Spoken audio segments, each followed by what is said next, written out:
بسم اللہ الرحمن الرحیم۔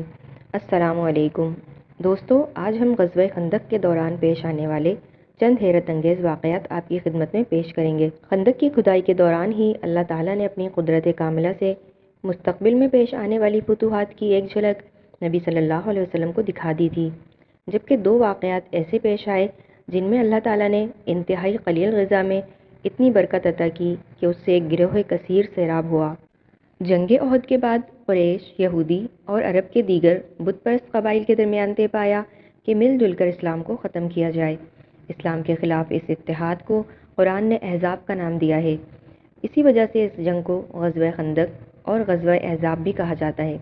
سارے قبائل کی افرادی قوت 10,000 سے تجاوز کر گئی تھی، جس میں گھڑ سوار اور شتر سوار بھی موجود تھے۔ اس زمانے کے لحاظ سے یہ ایک بڑی طاقت تھی۔ نبی صلی اللہ علیہ وسلم کو جب اس سازش کا علم ہوا تو حضرت سلمان فارسی کے مشورے سے مدینے کے اطراف دفاعی خندق کھودنے کا فیصلہ ہوا۔ خندق کی کھدائی کے دوران حضرت سلمان فارسی کے سامنے ایک بڑا سفید پتھر آ گیا جو ان سے اور ان کے دوسرے ساتھیوں سے نہ ٹوٹا۔ آخر نبی صلی اللہ علیہ وسلم خود تشریف لائے اور کلہاڑی کی ضرب لگائی۔ ایک بجلی سی چمکی اور پتھر کا ایک ٹکڑا ٹوٹ کر الگ ہو گیا۔ نبی صلی اللہ علیہ وسلم نے تکبیر بلند کی۔ دوسری اور تیسری ضرب پر بھی ایسا ہی ہوا۔ سلمان فارسی نے سوال کیا کہ ہر دفعہ بجلی سے چمکنے کے بعد آپ تکبیر کیوں بلند کرتے ہیں؟ آپ صلی اللہ علیہ وسلم نے جواب دیا، جب پہلی دفعہ بجلی چمکی تو میں نے یمن اور صنعاء کے محلوں کو کھلتے ہوئے دیکھا۔ دوسری مرتبہ بجلی چمکنے پر میں نے شام و مغرب کے کاخائے سرخ کو فتح ہوتے دیکھا، اور جب تیسری بار بجلی چمکی تو میں نے دیکھا کہ کاخائے کسریٰ میری امت کے ہاتھوں مسخر ہو جائیں گے۔ 20 دن میں خندق مکمل ہو گئی، جو تقریباً 5 کلومیٹر لمبی تھی۔ اس وقت مسلمانوں کی مالی حالت اتنی اچھی نہ تھی۔ وہ بھوکے پیاسے پیٹوں پر پتھر باندھ کر اللہ کی رضا کے لیے خندق کی کھدائی میں مشغول تھے، اور نبی کریم صلی اللہ علیہ وسلم بھی ان کے کاموں میں برابر کے شریک تھے۔ سعید بن مینا کے حوالے سے ابن اسحاق نے بیان کیا ہے کہ غزوہ خندق کے دوران نعمان بن بشیر کی بہن اور حضرت بشیر بن سعد کی بیٹی کے ساتھ یہ واقعہ پیش آیا۔ وہ کہتی ہیں کہ میری والدہ عمرہ بنت رواحہ نے مجھے بلایا اور کہا، ننی جاؤ یہ کھجوریں اپنے باپ اور ماموں عبداللہ بن رواحہ کو دے آؤ۔ ایک کپڑے میں مٹھی بھر کھجوریں لے کر میں خندق کی جانب گئی۔ یہی میرے ابو اور ماموں کا دوپہر کا کھانا تھا۔ میں اپنے والد اور ماموں کو تلاش کر رہی تھی کہ ایک جگہ حضور صلی اللہ علیہ وسلم نے مجھے دیکھ لیا۔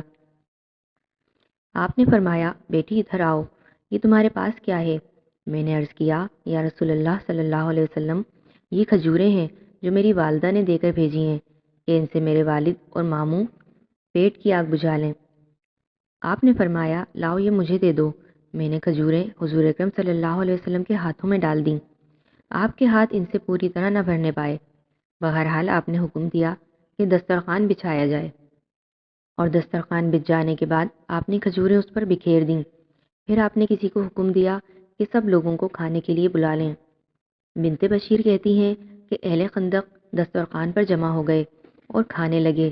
ایک جماعت کھا کر اٹھ جاتی اور دوسرے لوگ آ کر کھانے لگتے، یہاں تک کہ سب اہل خندق سیر ہو کر کھا چکے، مگر کھجوریں ختم نہ ہوئیں۔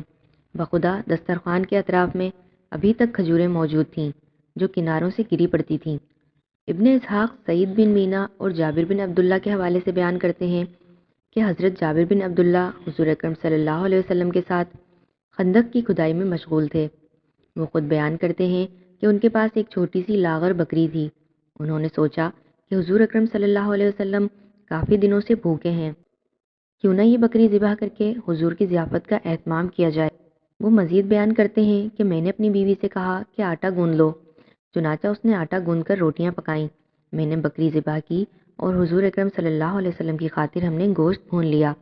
جب شام ہوئی اور حضور خندق کی کھدائی سے گھر واپس جانے لگے تو میں نے عرض کیا کہ اے اللہ کے رسول، ہمارے پاس ایک بکری تھی، آج ہم نے اسے ذبح کیا ہے اور روٹی بھی پکائی ہے، آپ ہمارے گھر تشریف لا کر ہمیں شرف میزبانی بخشیں۔ میرا ارادہ تو صرف حضور ہی کو مدعو کرنے کا تھا، مگر جو ہی میں نے دعوت دی آپ نے قبول فرمائی اور کسی پکارنے والے کو کہا کہ سب لوگوں کو پکار کر کہہ دو کہ جابر بن عبداللہ کے گھر پہنچ جائیں۔ میں نے دل میں انا للہ پڑھا، کیونکہ طعام تو بہت ہی قلیل تھا۔ بہرحال حضور اکرم صلی اللہ علیہ وسلم صحابہ کرام کی جماعت کے ساتھ میرے گھر میں داخل ہوئے اور بیٹھ گئے۔ ہم نے کھانا آپ کے سامنے لا کر رکھ دیا۔ آپ نے اللہ کا نام لیا، برکت کی دعا کی اور کھانا کھایا۔ لوگ باری باری کھانا کھانے کے لیے آتے رہے اور سیر ہو کر کھاتے رہے۔ کئی نشستوں میں لوگوں نے کھانا کھایا، یہاں تک کہ جملہ اہل خندق کا پیٹ بھر گیا۔ کفار اور مشرکین خندق کو عبور نہ کر سکے۔ کچھ دن بعد عمرو ابن عبدود کی قیادت میں 5 سواروں نے خندق کو ایک کم چوڑی جگہ سے پار کر لیا۔ عمرو بن عبدود عرب کا مشہور سورما تھا اور اس کی دہشت سے لوگ کانپتے تھے۔ اس نے اسلام کے سپاہیوں کو للکار کر کہا کہ اے جنت کے دعوے داروں، کہاں ہو؟ کیا کوئی ہے جسے میں جنت کو روانہ کر دوں یا وہ مجھے دوزخ میں بھیج دے؟ اور وہ اپنی بات کی تکرار کرتا رہا۔ نبی صلی اللہ علیہ وسلم نے فرمایا کہ کوئی ہے جو اس کے شر کو ہمارے سروں سے دور کرے؟ حضرت علی رضی اللہ تعالیٰ عنہ نے آمادگی ظاہر کی۔ اس وقت آپ صلی اللہ علیہ وسلم نے ان کو اجازت نہ دی اور دوسری اور پھر تیسری مرتبہ پوچھا۔ تینوں مرتبہ حضرت علی ہی تیار ہوئے۔ آپ صلی اللہ علیہ وسلم نے اپنا امامہ اور تلوار انہیں عطا فرمائی۔ ایک سخت جنگ کے بعد حضرت علی رضی اللہ تعالیٰ عنہ نے اسے اور اس کے ساتھیوں کو جہنم واصل کر دیا۔ محاصرہ طول پکڑ گیا تو لشکر کفر میں بددلی پھیل گئی، یہاں تک کہ ایک رات شدید اور سرد آندھی چلی جس نے مشرکین کے خیموں کو اکھاڑ پھینکا۔ مشرکین نے فرار کو ترجیح دی اور مکے کی طرف روانہ ہو گئے۔ اس جنگ میں مسلمانوں کے 6 افراد شہید ہوئے جبکہ مشرکین کے 8 سے زیادہ افراد ہلاک ہوئے۔ مشرکین کا مالی نقصان بہت شدید تھا جبکہ مسلمانوں کو شاندار فتح نصیب ہوئی۔ دوستو، اگر آپ کو ہماری ویڈیوز اچھی لگتی ہیں اور آپ اس طرح کی ویڈیوز میں انٹرسٹڈ ہیں تو ہمارے چینل کو سبسکرائب کیجیے اور یہ معلوماتی ویڈیوز دوسرے لوگوں تک بھی پہنچائیے تاکہ دوسرے لوگ بھی ان سے استفادہ حاصل کر سکیں۔